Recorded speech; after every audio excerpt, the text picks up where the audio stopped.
Aditya 369 cinema కథ ఎవరిది? Aditya 369 cinema కథ సంగీతం శ్రీనివాసరావుది కాదా?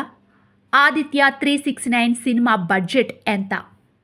భారతదేశంలోనే మొట్టమొదటిసారిగా టైం ట్రావెల్ కథాంశంతో రూపొందించిన చిత్రం ఆదిత్య 369. ఈ సినిమా 1991లో విడుదలైంది.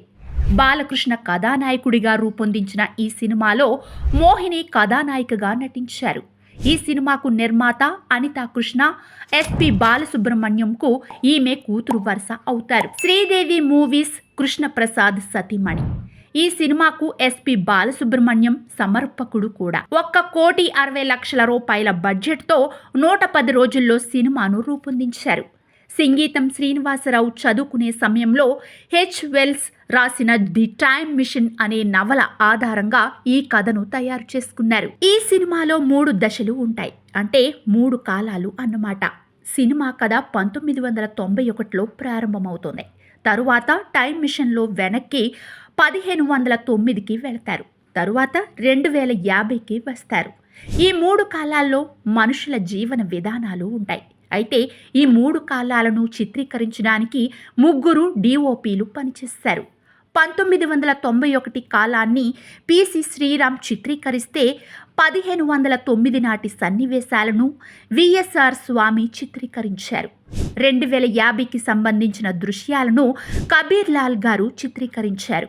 ఈ సినిమా హిందీలో మిషన్ 369గా, తమిళంలో అపూర్వ శక్తి 369గా వచ్చింది. చిత్ర కథ విషయానికి వస్తే ప్రొఫెసర్ రామ్ దాస్ అనే వ్యక్తి ఆదిత్య 369 అనే టైం మెషిన్ ను తయారు చేస్తాడు. ఆ నేపథ్యంలో కథ ముందుకు సాగుతోంది.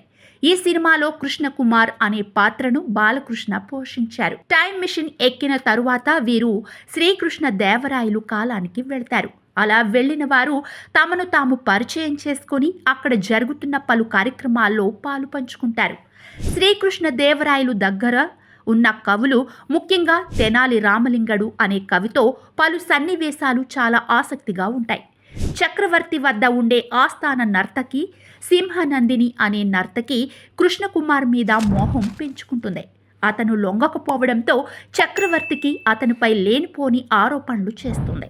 దాంతో రాజనర్తకికి మోహినికి నృత్య పోటీ జరుగుతుంది. ఇలాంటి ఆసక్తికరమైన అంశాలు ఎన్నో ఉన్నాయి. ఎప్పుడో 34 ఏండ్ల క్రితం రూపొందించిన ఈ సినిమా ఇప్పుడు రిలీజ్ చేస్తున్నారు.